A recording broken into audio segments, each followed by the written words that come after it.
Good morning students, good morning friends. Myself Alpna Kabra from Brain Point Commerce Classes. Last class में अपन ने basic concept की बात करी थी कि बेसिक कॉन्सेप्ट्स क्या है, प्राइस डिमांड का रिलेशन क्या है, सब्स्टिट्यूट गुड्स क्या है, देन लग्जरी गुड्स क्या है। ये सब करने के बाद आज अपन पढ़ रहे हैं कि डिमांड क्या है, मांग क्या है। जनरली अपन ये सोच के चलते हैं कि अगर अपन ने मेरे को कुछ खाना है, चलो मैं लेके आ जाती हूँ बाजार से कुछ समोसा लेके आ जाती हूँ, इट मीन्स वह डिमांड है। बट वो डिमांड नहीं है, केवल आपकी इच्छा समोसा खाने की, आपकी इच्छा है होटल में घूमने की, आपकी इच्छा है कुछ पिज्जा खाने की, तो वो केवल इच्छा से डिमांड कभी भी नहीं होगी। जनरली आप उसको डिमांड बोल देते हैं। डिमांड का मतलब ये तो होगा ही कि आपको, जैसे अगर कोई भी बिजनेस शुरू करना है तो बिजनेस शुरू करने से पहले माना कि मुझे जो है एक बहुत अच्छा सा होटल बनाना है, एक रिजोर्ट बनाना है। अब मैं ये फोरकास्ट करती हूं कि मुझे अगर होटल बनाना है किसी नदी के बीचों बीच, तो क्या वो रिजोर्ट चल पाएगा या नहीं चल पाएगा, इसके लिए लोग डिमांड करेंगे या नहीं करेंगे। तो अगर लोग डिमांड करेंगे तो ही, लोग मांग करेंगे तो ही मुझे उस होटल को खोलना है, बाकी नहीं खोलना है। तो क्या डिमांड किसी एक, मैं अब आपसे पूछती हूँ कि स्टूडेंट्स एक चीज बताइए, नदी के बीचों बीच मैं एक होटल खोल रही हूँ, क्या आप उसमें आएंगे? तो आप बोल देते मैम हम तो आएंगे, आप जल्दी से खोलिए, हमारी तो बहुत इच्छा है रोज होटल में घूमने की, रोज रिसोर्ट में घूमने की, स्विमिंग पूल में जाने की। क्या आपकी इच्छा से काम चलेगा? क्या वो ही डिमांड हो जाएगी? नहीं, केवल इच्छा, आपकी इच्छा है वहां घूमने की, तो केवल वो डिमांड नहीं है कि आपने कह दिया और मैं होटल खोल दूं, वो पॉसिबल नहीं है। आपके पास फैक्टर, साधन यानी मुद्रा होनी चाहिए। भाई आपकी फर्स्ट तो है कि आपकी इच्छा है मैम हम आएंगे, नदी के बीचों बीच आप रिजॉर्ट खोलेंगे, और मैंने आपको कहा कि मैं इसकी डिमांड कितनी होगी पहले इसका अनुमान लगाऊंगी। आपने कह दिया हमारी इच्छा है, डिजायर है, वांट्स है, और वांट है तो हम आएंगे मैम, ये डिमांड नहीं है, ये सिर्फ इच्छा है। अब आता है सेकंड फैक्टर कि वो क्या है, साधन है, यानी आपके पास मुद्रा होनी चाहिए, रिसोर्सेज होनी चाहिए, मनी होनी चाहिए। कैसे? अगर मान लीजिए मैं ये कहूं कि मैं जो है दिन भर का चार्जेस उसमें 500 रुपीज रखूंगी, क्या आप स्टूडेंट आप आना चाहेंगे या आप आएंगे? तो मैम हम आएंगे, आप तो रखिए, पॉसिबल है। चलो भाई दूसरा फैक्टर भी कंप्लीट हो गया, मैम हम आएंगे। चलो हम ये सोच लें कि इसकी डिमांड होगी मुझे होटल खोल लेना चाहिए, मुझे रिजॉर्ट खोल लेना चाहिए, क्या ऐसा पॉसिबल है? नहीं, वो डिमांड नहीं होगी। थर्ड फैक्टर, आपको खर्च करने के लिए आप उस पर तैयार है या फिर नहीं है। यानी अगर मान लीजिए आपको पॉकेट मनी, मैं ये पूछूं कि आपके पास पैसा कितना है। अब जब आपके पास पैसा कितना है, आप कहते हैं मैम हमको तो पॉकेट मनी मिलती है 2000 रुपए, 3000 रुपए, क्या 2000-3000 रुपए पूरे के पूरे साल भर, महीने भर के मिले और क्या आपने इस पे खर्च कर दिए? तो फिर आप फीस कैसे देंगे, आप रोज पिज्जा या बाहर घूमने कैसे जाएंगे, बाकी खर्चे कैसे चलाएंगे? यानी आपके पास पैसा है, बट आप उस होटल में आने के लिए, आप उस रिजॉर्ट में आने के लिए तैयार है या फिर नहीं है? क्योंकि अगर आपकी इच्छा है होटल में आने की, जो मैं चाह रही हूं, देन आपके पास पैसा है, बट आप उस पैसे को खर्च करने के लिए तैयार हैं, तो क्या वो डिमांड हो जाएगी? नहीं। ये तीन फैक्टर होंगे तब भी वह डिमांड नहीं होगी। चौथा फैक्टर है टाइम पीरियड। केवल इन तीनों फैक्टर से काम नहीं चलेगा कि मैम हम तो आ जाएंगे, आप तो खोलिए, और पता लगा कि आप जो है साल भर में एक ही बार मेरे यहाँ पे आए, तो क्या मैं उस बिहाव पे, आप साल में एक बार आएंगे, क्या मैं उस बिहाव पे होटल खोल लूं, क्या रिजॉर्ट खोल लूं? नहीं, ये भी डिमांड नहीं होगी। यानी आपकी आने की फ्रीक्वेंसी कितनी है, आप साल भर में मेरे यहाँ पर कितनी बार आएंगे। तो जब जितनी बार आप आएंगे, जितना टाइम पीरियड, जितना फ्लो रहेगा, जितना प्रवाह रहेगा, जितना फ्लो रहेगा, तो ही ऐसी कंडीशन में मेरा बिजनेस चल पाएगा, मेरी जो रिजॉर्ट है वो चल पाएगा, मेरे रिजॉर्ट की डिमांड होगी। यानी टाइम पीरियड भी उसमें मैटर करेगा। देन फिर आता है वेरियस प्राइसेस, विभिन्न कीमतों पर। ये अपन मानते हैं कि किसी भी चीज की कीमत अगर बढ़ती है तो उसकी डिमांड कम हो जाती है, और कीमत अगर कम होती है तो उसकी डिमांड बढ़ जाती है। तो हर बार प्राइसेस हो सकता है, कभी रिजॉर्ट का पर डे का जो रेंट है या आपका स्विमिंग पूल का जो रेंट है, कभी 500 पर डे हो, कभी 1000 रुपीज पर डे हो, कभी 200 रुपीज पर डे हो, वो सीजन वाइज डिपेंड करेगा। तो क्या अगर मैं 1000 रुपीज रखूंगी तो आप डिमांड कम करेंगे, अगर मैं 200 रुपए रखूंगी तो आप डिमांड क्या करेंगे, ज्यादा करेंगे। यानी डिमांड के लिए अगर आप कंप्लीट करना चाहते हैं कि डिमांड क्या है, केवल इच्छा, डिजायर है, वो भी होनी चाहिए कि आपकी इच्छा है। अगर मान लीजिए रिसोर्सेज, आपके पास पैसा है, मनी है, तब भी वह डिमांड में आएगा। अगर आप उस मनी तो है बट आप खर्च करने के लिए तैयार है, तो वह डिमांड में आएगा। और अगर टाइम पीरियड मैम हम तो जो है साल भर में अगर आपके पास जो है 100 बार आएंगे आपके रिजॉर्ट में तो ही मेरा बिजनेस चल पाएगा, तो ही मेरे बिजनेस की डिमांड हो पाएगी। और अगर जो है क्या मैं ये पूछूं कि प्राइसेस चेंज होती रहेगी तब भी स्टूडेंट आप आएंगे? आप बोलते हैं हाँ मैम, अगर आप प्राइस ज्यादा रखेंगे तो हम डिमांड कम करेंगे, अगर आप प्राइस कम रखेंगे तो हम डिमांड ज्यादा करेंगे। ये हुआ एक अपन मान सकते हैं कि मुझे अगर बिजनेस करना है तो पहले मुझे एक डिमांड को फोरकास्ट करना होगा, मांग को देखना होगा। मांग में इच्छा होनी चाहिए, इच्छा के लिए साधन यानी मनी यानी रिसोर्सेज होने चाहिए, फिर आप उन साधन को खर्च करने के लिए तैयार होने चाहिए, और टाइम पीरियड भी यानी उसकी टाइम पीरियड की फ्रीक्वेंसी कितनी है, फ्लो कितना है, और ये भी पता है प्राइस में ज्यादा रखूंगी तो डिमांड कम होगी, प्राइस कम रखूंगी तो डिमांड ज्यादा होगी।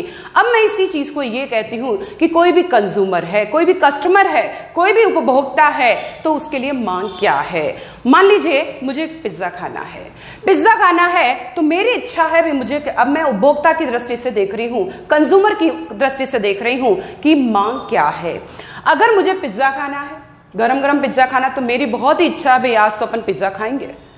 पिज्जा खाएंगे तो क्या मेरे पास पैसा नहीं है तो क्या मैं पिज्जा खा पाऊंगी? क्या 200 रुपीज का पिज्जा है तो क्या मेरे पास पैसा होगा तो ही मैं खा पाऊंगी, बाकी मैं नहीं खा पाऊंगी।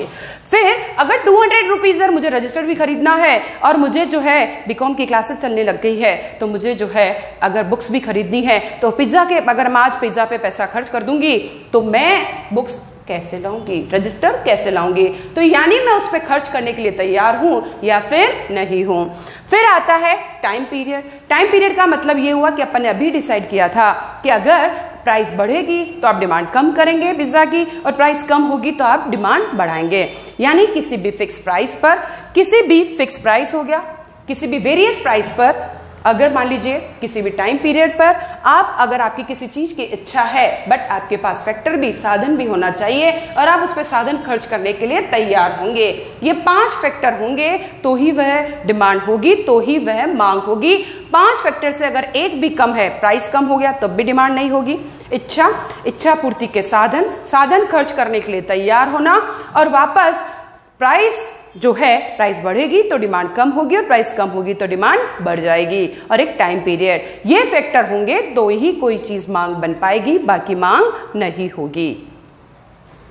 अब अपन ये देखते हैं कि प्राइस और डिमांड का रिलेशन क्या है। लास्ट क्लास में अपन पढ़ चुके हैं कि अगर प्राइस बढ़ती है, रजिस्टर जो है अगर रोज आप 20 रुपीज का परचेज कर रहे हैं बट आज रजिस्टर आपको मार्केट जो है, जो बुक सेलर है जो रजिस्टर सेल कर रहा है उसने कहा मैं 50 रुपीज का दूंगा, तो आपको लगता है कि मैं अगर 50 रुपीज का मिल रहा है तो ऐसी कंडीशन में आप एक ही रजिस्टर में चारों सब्जेक्ट कर लेंगे।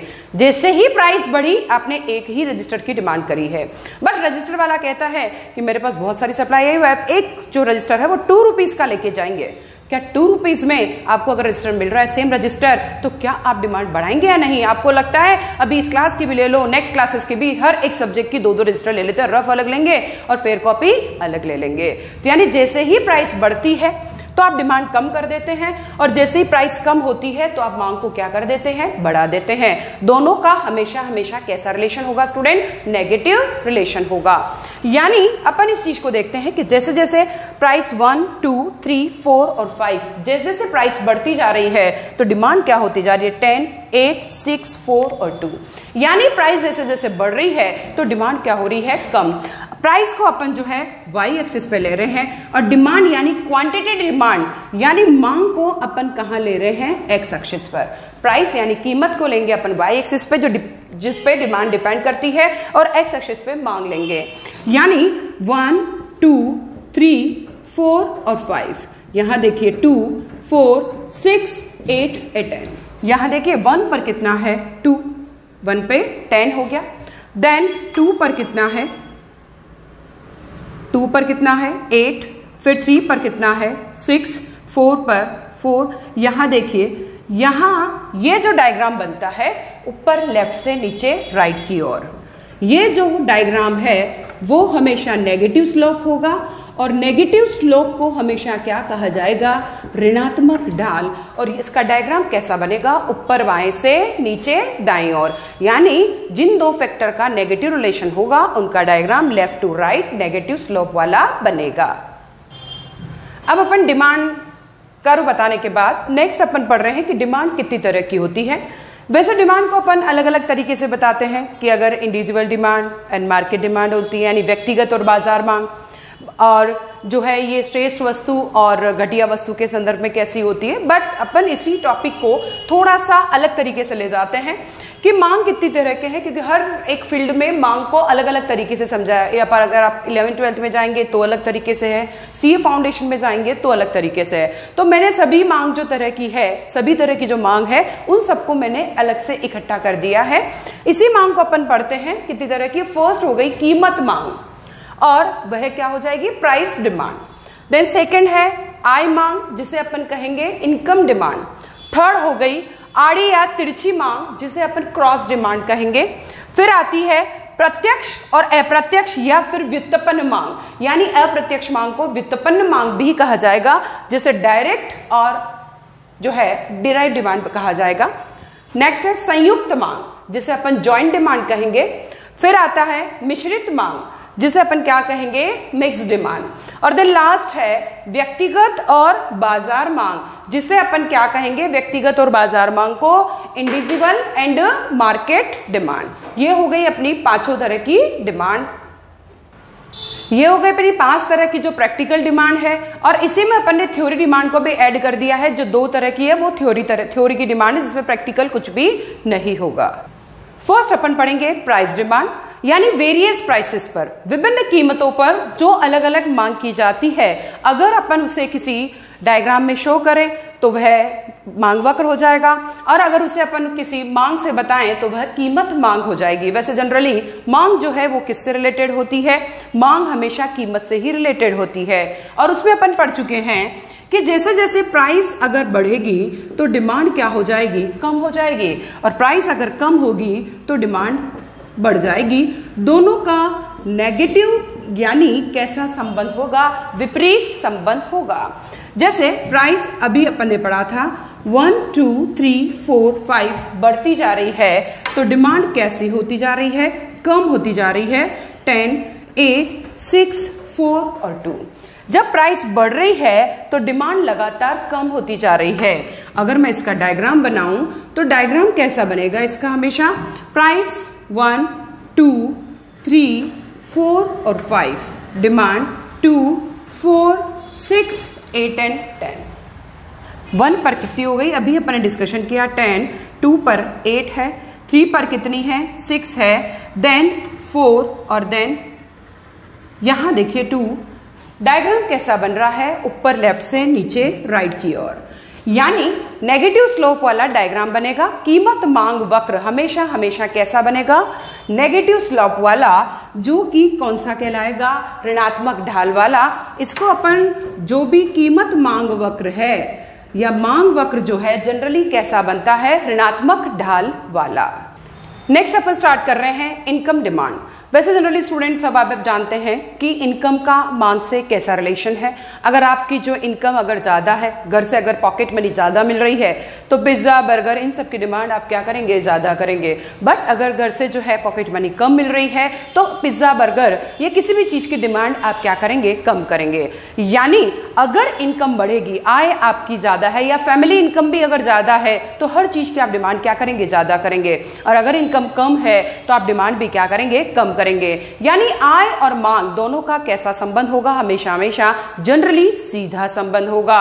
यानी आय को अपन जो है इनकम को आई से डिनोट करते हैं और डिमांड को डी से।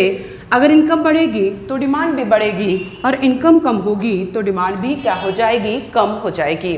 फर्स्ट अपन पढ़ रहे हैं इसको, श्रेष्ठ वस्तु के संबंध में आय मांग कैसी होती है। श्रेष्ठ वस्तु जैसा अपन ने पहले भी डिस्कशन किया, एयर कंडीशनर और लग्जरी कार। श्रेष्ठ वस्तु को सुपीरियर गुड्स भी कहा जाता है। श्रेष्ठ वस्तु को कौन सी गुड्स कहा जाता है, सुपीरियर गुड्स। अब अपन श्रेष्ठ वस्तु की बात करें कि ऐसी वस्तुएं, जैसे पहले भी अपन ने डिस्कशन किया कि किसी व्यक्ति की इनकम अगर 1000 है तो उसे फैन भी नहीं चाहिए, गर्मी नहीं लगती है। अगर उसकी इनकम जो है 1000 से 5000 हो जाती है तो उसे अपने आप ही गर्मी लगने लग जाती है, उसके घर में फैन चाहिए होता है। 5000 से इनकम अगर बढ़ जाती है 10,000 हो जाती है, तो अब उस जो फैन है उसमें गर्मी लगने लग जाती है, अब उसे क्या चाहिए होता है, कूलर चाहिए होता है। और जैसे ही इनकम उसकी बढ़ती है, लगातार बढ़ गई, माना कि 50,000 हो गई है, जैसे ही इनकम बढ़ी तो उसे उसी कूलर में सफोकेशन होने लग जाता है। अब उसे क्या चाहिए होता है, एसी। यानी सुपीरियर गुड्स का मतलब क्या है, श्रेष्ठ वस्तुओं का मतलब है जब आय में और मांग में सीधा संबंध होता है, जब इनकम और डिमांड में सीधा संबंध हो। ऐसी वस्तुएं जिनमें इनकम में और डिमांड में सीधा संबंध होता है, कौन सी वस्तुएं कहलाती है, श्रेष्ठ वस्तुएं। जैसे एयर कंडीशनर और लग्जरी कार। जनरल कार कभी भी श्रेष्ठ वस्तुओं की काउंटिंग में नहीं आएगी, क्योंकि जनरल कार हर कोई खरीद सकता है। इनमें क्या होगा, जैसे ही इनकम बढ़ेगी तो आप क्या करेंगे, डिमांड बढ़ाएंगे, और अगर इनकम कम होगी तो डिमांड को क्या कर देंगे, कम कर देंगे। और इसका डायग्राम कैसा बनेगा, इसका डायग्राम जिन दो फैक्टर का पॉजिटिव रिलेशन होता है उनका डायग्राम कैसा बनता है, पॉजिटिव स्लोप वाला डायग्राम, यानी नीचे से ऊपर की ओर बढ़ता हुआ। और ये पॉजिटिव स्लोप का डायग्राम होगा जब, यानी एयर कंडीशनर में इनकम में और डिमांड में हमेशा हमेशा सीधा रिलेशन है, सीधा संबंध है। इनकम ज्यादा होगी तो ही आप इनकी डिमांड करेंगे, इनकम कम होगी तो इनकी डिमांड भी कम हो जाएगी। तो इनका डायग्राम कैसा बन जाएगा, पॉजिटिव स्लोप वाला डायग्राम। फिर आता है कि घटिया वस्तुएं क्या है। घटिया वस्तु जिसे अपन इंफीरियर गुड्स भी कह सकते हैं। इंफीरियर गुड्स, इंफीरियर गुड्स क्या है, अगर अपन इंफीरियर गुड्स की बात करें तो डालडा घी,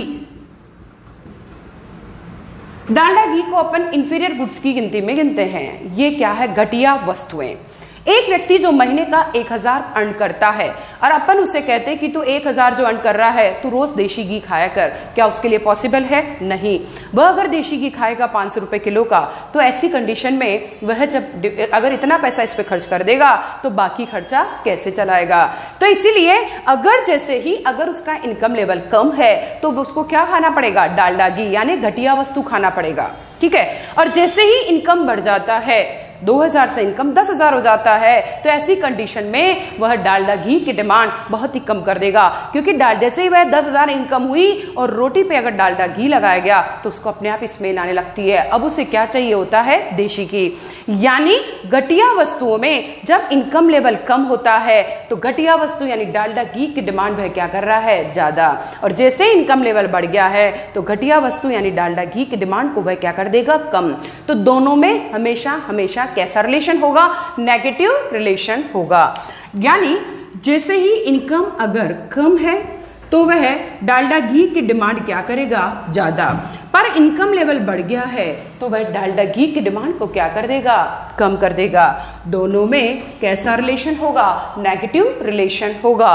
और नेगेटिव रिलेशन का डायग्राम कैसा बनेगा, जो कि ऊपर लेफ्ट से नीचे राइट की ओर आएगा। यानी श्रेष्ठ वस्तुओं का डायग्राम जो बनता है वो धनात्मक ढाल वाला बनता है, और जो घटिया वस्तु है जैसे डालडा घी, तो उनका डायग्राम कैसा बनेगा, वो बनेगा अपना जो ऋणात्मक ढाल वाला डायग्राम बनेगा। थर्ड अपन पढ़ रहे हैं क्रॉस डिमांड। क्रॉस डिमांड का या आड़ी या तिरछी मांग का मतलब क्या है। इसका मतलब होता है कि ये हमेशा हमेशा दो वस्तुओं से रिलेटेड होती है, दो कमोडिटीज से रिलेटेड होती है। दो कमोडिटीज का मतलब हुआ कि अगर आप एक की प्राइस में चेंज करेंगे, एक की कीमत में परिवर्तन करेंगे, तो उसके कारण दूसरे की मांग में जो एक की तो कीमत में परिवर्तन करना है और दूसरे की मांग में परिवर्तन होता है, तो वह कौन सी मांग कहलाती, क्रॉस डिमांड, यानी आड़ी या तिरछी मांग। देखिए अब एक की तो कीमत परिवर्तन और दूसरे की मांग परिवर्तन। इसमें अपन फर्स्ट पढ़ रहे हैं स्थानापन्न वस्तुएं। फर्स्ट क्या हो गया, स्थानापन्न वस्तुएं, और जिसे सब्स्टिट्यूट, जिसे अपन सब्स्टिट्यूट गुड्स भी कह सकते हैं। व्हाट इज सब्स्टिट्यूट गुड्स, स्थानापन्न वस्तुएं क्या है। वर्ड से ही अपने को समझ में आ रहा है कि अगर जैसे मेरे को इच्छा हो रही है कि मैं कोका कोला पीने जाऊं, पेप्सी पीने जाऊं, और जब मैं शॉप पे जाती हूँ तो शॉपकीपर से कहती भाई पेप्सी की चिल्ड बोतल दे दे, और जैसे ही मैंने पेप्सी मांगी तो उसने मना कर दिया, वो बोला पेप्सी नहीं है मिरिंडा है। मैंने कहा तो मिरिंडा ही दे दे, मैं तो मिरिंडा ही पी लूंगी। यानी मैंने क्या किया है, पेप्सी की जगह क्या पिया है, मिरिंडा। यानी एक वस्तु के स्थान पर जब दूसरी वस्तु का प्रयोग किया जा सकता है, एक वस्तु का रिप्लेस जब दूसरी वस्तु से किया जा सकता है, तो ऐसी कंडीशन में स्थानापन्न वस्तुएं सब्स्टिट्यूट गुड्स कहलाती है। जैसे मैं चाय पीने की बहुत हैबिचुअल हूं, हर क्लास के बाद मुझे चाय चाहिए ही चाहिए, बट जब चाय लेने के लिए जाते हैं कि चाय मंगवा दीजिए और चाय नहीं मिलती है और वो कहता है मैडम कॉफी मिल रही है, मैंने कहा तो कॉफी ला के दे दे। यानी मैंने क्या किया है, चाय की जगह कॉफी पी है। तो एक वस्तु के स्थान पर जब दूसरी वस्तु का रिप्लेस किया जा सकता है, एक वस्तु के स्थान पर दूसरी वस्तु का प्रयोग किया जा सकता है, तो इसका मतलब है कौन सी वस्तुएं कहलाती है, स्थानापन्न वस्तुएं। जैसे चाय, टी एंड कॉफी। अब देखिए अगर जो है चाय की प्राइस बढ़ गई है, अगर चाय की प्राइस, रोज चाय वाला जो है मुझे 5 रुपए का कप दे रहा है और आप कहता है कि मैम अब 5 रुपए का कप नहीं आएगा, अब कितने का आएगा, 10 रुपए का कप आएगा। जैसे उसने कीमत बढ़ाई, मुझे लगता है कि मैं क्यों चाय पीऊं, उसने कॉफी की कीमत को कांस्टेंट रख रखा है, कॉफी वही 8 रुपए की आती है, 7 रुपए की आती है, वही की वही। तो मेरे को ऐसा लगता है कि जब मुझे 5 रुपए का कप 10 रुपए में मिल रहा है तो मैं क्यों चाय पीऊं। कॉफी पिलाना और पीना दोनों ही बहुत लग्जरी लगेगा। तो मैंने क्या किया, चाय की जैसे उसने प्राइस को बढ़ाया, मैंने चाय की डिमांड को, चाय की मांग को क्या कर दिया, कम कर दिया। फिर जैसे ही मैं चाय की मांग को कम करूंगी, पर मुझे कुछ तो पीना है, तो मैं कॉफी की मांग को क्या कर दूंगी, बढ़ा दूंगी। एक वस्तु की प्राइस बढ़ी तो मैंने दूसरी वस्तु की प्राइस को भी क्या कर दिया, बढ़ा दिया। एक की प्राइस में परिवर्तन और दूसरे की मांग में परिवर्तन। चाय की कीमत बढ़ी, चाय की मांग कम कर दी, जैसे ही चाय की मांग कम करी तो मुझे कॉफी पीनी है, मैंने कॉफी की मांग को बढ़ा दिया। इसमें और इसमें चाय की कीमत और कॉफी की मांग में कैसा रिलेशन है, सीधा संबंध है, सीधा संबंध है, पॉजिटिव रिलेशन है। और पॉजिटिव रिलेशन का डायग्राम कैसा बनेगा स्टूडेंट, पॉजिटिव रिलेशन का डायग्राम बनेगा पॉजिटिव स्लोप वाला। फिर आता है सेकंड जो है वो है, इसमें अपन पढ़ेंगे पूरक वस्तुएं, जिसे अपन कॉम्प्लीमेंट्री गुड्स भी कह सकते हैं। व्हाट इज कॉम्प्लीमेंट्री गुड्स, पूरक वस्तु क्या है। वैसे लास्ट क्लास में अपन ने पढ़ लिया था, जब एक वस्तु के साथ साथ दूसरी वस्तु की भी आवश्यकता पड़ती है तो कौन सी वस्तुएं कहलाती है, कॉम्प्लीमेंट्री पूरक वस्तुएं। मुझे अगर मार्कर चाहिए, मुझे मार्कर से रोज क्लास लेनी है तो मुझे इसके साथ इंक भी लेना होगा। बिना इंक के मार्कर नहीं चल सकता, मार्कर लेना है मतलब इंक चाहिए। यानी मार्कर और इंक आपस में कौन सी गुड्स है, पूरक वस्तुएं, कॉम्प्लीमेंट्री गुड्स। जैसे मान लीजिए मैं स्कूटर चला के आती हूं, पर बीच में अगर मेरा पेट्रोल खत्म हो गया तो मैं स्कूटर नहीं चला सकती। स्कूटर है अगर स्कूटर तो पेट्रोल चाहिए ही चाहिए। तो ऐसी कंडीशन में वह कौन सी गुड्स कहलाएगी, पूरक वस्तुएं, कॉम्प्लीमेंट्री गुड्स। ये हो गया पेन एंड इंक, फिर स्कूटर एंड पेट्रोल। अब यहां देखिए, अगर पेन का प्राइस बढ़ गया, पेन का प्राइस क्या हो गया है, बढ़ गया है। पेन का प्राइस, अभी ये पेन मार्कर जो है रोज 25 रुपए का आ रहा है, बट इसने बढ़ा दिया, प्राइस 200 रुपए कर दिया। और जैसे ही 200 रुपए किया तो मेरे को लगता है मैं क्यों मार्कर यूज करूं, मैं अपने आप ही क्या कर दूंगी, मार्कर की डिमांड को क्या कर दूंगी, कम। और जब मार्कर की डिमांड कम हो गई तो मुझे इंक किसमें चाहिए, मैं इंक की डिमांड अपने आप ही क्या कर दूंगी, कम। यानी पेन की जैसे ही प्राइस बढ़ी, मैंने पेन की मांग को कम कर दिया। जैसे ही पेन की कीमत बढ़ी है, मैंने पेन की मांग को कम कर दिया। और जब पेन नहीं चाहिए तो इंक की डिमांड अपने आप ही क्या हो जाएगी, कम हो जाएगी। यानी पेन की प्राइस बढ़ना और इंक की डिमांड कम होना, दोनों में कैसा रिलेशन है स्टूडेंट्स, विपरीत संबंध है, नेगेटिव रिलेशन है। एक की प्राइस बढ़ना और दूसरे की डिमांड का कम होना। यानी पूरक वस्तु का मतलब तो हुआ जैसे pen and ink, car and petrol, scooter and petrol. एक की प्राइस में परिवर्तन, दूसरे की मांग में परिवर्तन। एक की प्राइस बढ़ी तो दूसरे की डिमांड कम हो गई, दोनों में नेगेटिव रिलेशन।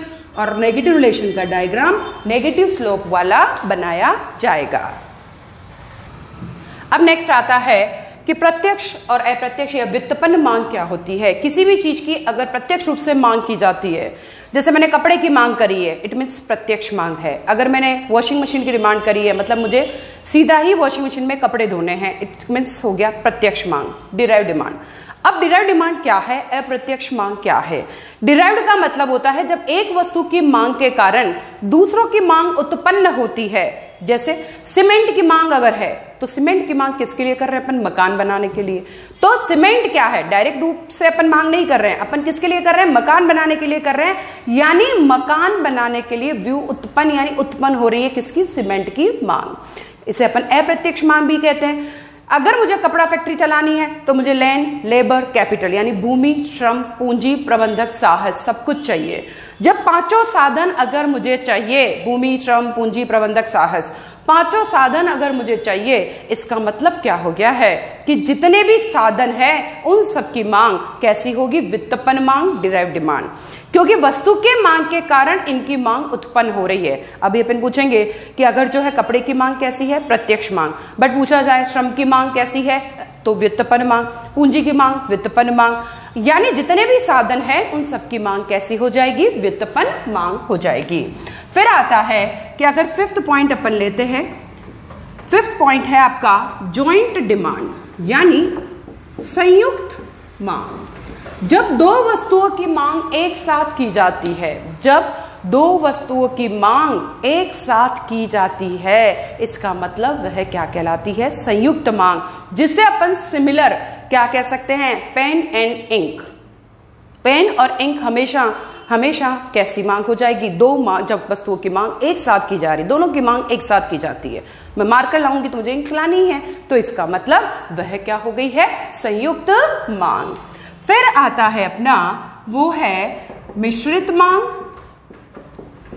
या फिर मिश्रित मांग को अपन कॉम्पोजिट मांग भी कह सकते हैं। मिश्रित मांग या मिक्स्ड डिमांड, इसका मतलब क्या है? जब दो या दो से, अपन ये मान के चले, दो या दो से अधिक वस्तुओं की मांग के लिए अपन कोई मांग कर रहे हैं। जैसे अपन इलेक्ट्रिसिटी की डिमांड कर रहे हैं, इलेक्ट्रिसिटी की डिमांड कर रहे हैं, इसका मतलब लाइट जलाने के लिए, फैन जलाने के लिए, मशीन चलाने के लिए, सबसे जरूरी है मोबाइल रिचार्ज करने के लिए।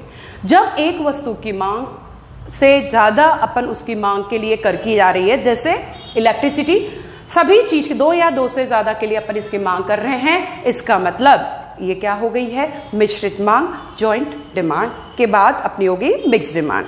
मिक्स डिमांड मतलब कॉम्पोजिट डिमांड भी कह सकते हैं। इलेक्ट्रिसिटी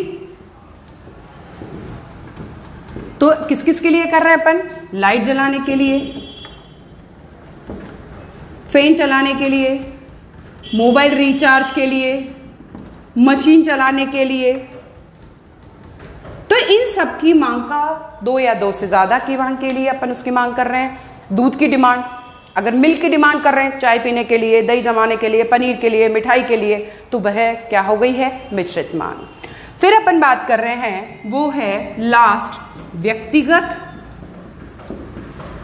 और बाजार मांग, इंडिविजुअल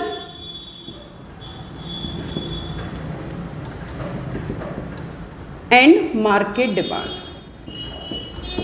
हालांकि नेक्स्ट क्लास में अपन इंडिविजुअल और मार्केट को बहुत पूरा अच्छे से डिस्कशन करेंगे। व्यक्तिगत मांग और बाजार मांग। व्यक्तिगत का मतलब क्या है कि एक बच्चा आया, मुझे खिलौने खरीदने हैं। अब वो एक बच्चा आया है और उसने जो है टॉयज अगर उसको परचेज करने हैं, तो हर एक की कीमत पर वह मांग क्या करेगा? अलग अलग करेगा। हर एक टॉयज की कीमत, जैसे से एक ही वस्तु की एक व्यक्ति जब अलग अलग डिमांड कर रहा है, या कई सारे व्यक्ति जब अलग अलग डिमांड कर रहे हैं, तो वह क्या कहलाएगी? व्यक्तिगत मांग। यानी विभिन्न व्यक्तियों की मांग को अलग अलग बताया जाए तो वह व्यक्तिगत मांग कहलाएगी। बट बाजार मांग का मतलब क्या हुआ? जो विभिन्न व्यक्तियों की मांग है उन सबका सम कर दिया जाए, उन सबका जोड़ कर दिया जाए, तो वह क्या कहलाएगी? बाजार मांग। तो व्यक्तिगत मांग और बाजार मांग, इंडिविजुअल और मार्केट, दोनों का अपन नेक्स्ट क्लास जो होगी उसमें अपन शेड्यूल भी पढ़ेंगे, सब कुछ पढ़ेंगे। तो नेक्स्ट क्लास में इन सबका डिस्कशन करेंगे। ये क्या क्या पढ़ा अपन ने कि अपन ने मांग यानी इच्छा, साधन, साधन खर्च करने के लिए तैयार होना, कीमत और अगर टाइम पीरियड ये सब ले लिया तो मांग का अर्थ हो गया। फिर मांग कितनी तरह की हो गई है? अगर फर्स्ट, हालांकि अलग अलग तरीके से बताया जाता है। सबसे फर्स्ट हो गई अपनी कीमत मांग जो कीमत से रिलेटेड है। सेकंड हो गई इनकम डिमांड जो कि इनकम से रिलेटेड है। इनकम में अपने दो गुड से रिलेटेड पड़ी, श्रेष्ठ वस्तु और घटिया वस्तु। श्रेष्ठ वस्तु में आय और मांग में सीधा संबंध है, घटिया वस्तु में आय और मांग में विपरीत संबंध है। फिर अपन ने पढ़ा है थर्ड, आड़ी या तिरछी मांग। एक वस्तु की कीमत में परिवर्तन, उसके कारण दूसरे की मांग में परिवर्तन, तो वह क्या कहलाएगी? आड़ी या तिरछी मांग। जैसे अपन ने दो वस्तुओं के संदर्भ में पढ़ी, स्थानापन्न और पूरक वस्तुएं। फिर अपन ने पढ़ी प्रत्यक्ष और व्युत्पन्न मांग। व्युत्पन्न मांग सभी साधनों की मांग जो है वो व्युत्पन्न मांग है। फिर अपन ने पढ़ी संयुक्त मांग। संयुक्त का मतलब दो या दो से दो, संयुक्त मतलब क्या हो गया? दो वस्तु की जब एक साथ मांग की जाती है तो संयुक्त मांग है। मिश्रित मांग का मतलब क्या हुआ कि जब दो या दो से ज्यादा वस्तुओं की मांग का मिश्रित रूप होता है, जैसे इलेक्ट्रिसिटी है। फिर व्यक्तिगत मांग और बाजार मांग। व्यक्तिगत का मतलब हुआ विभिन्न व्यक्तियों की मांग को जब अलग अलग बताया जाए, व्यक्तिगत मांग है। जो व्यक्ति बच्चे हैं वो खिलौने अलग अलग कीमत पर अलग अलग मांग करना चाह रहे हैं। और बाजार मांग का मतलब है जितने भी बच्चे हैं, जितने भी लोग हैं, जितने भी व्यक्ति हैं, उन सबका टोटल कर दिया जाए तो बाजार मांग है। स्टूडेंट, ये तो था अपना मांग और टाइप्स ऑफ मांग, मांग और मांग के प्रकार। नेक्स्ट क्लास के लिए अपन व्यक्तिगत मांग तालिका, बाजार मांग तालिका सब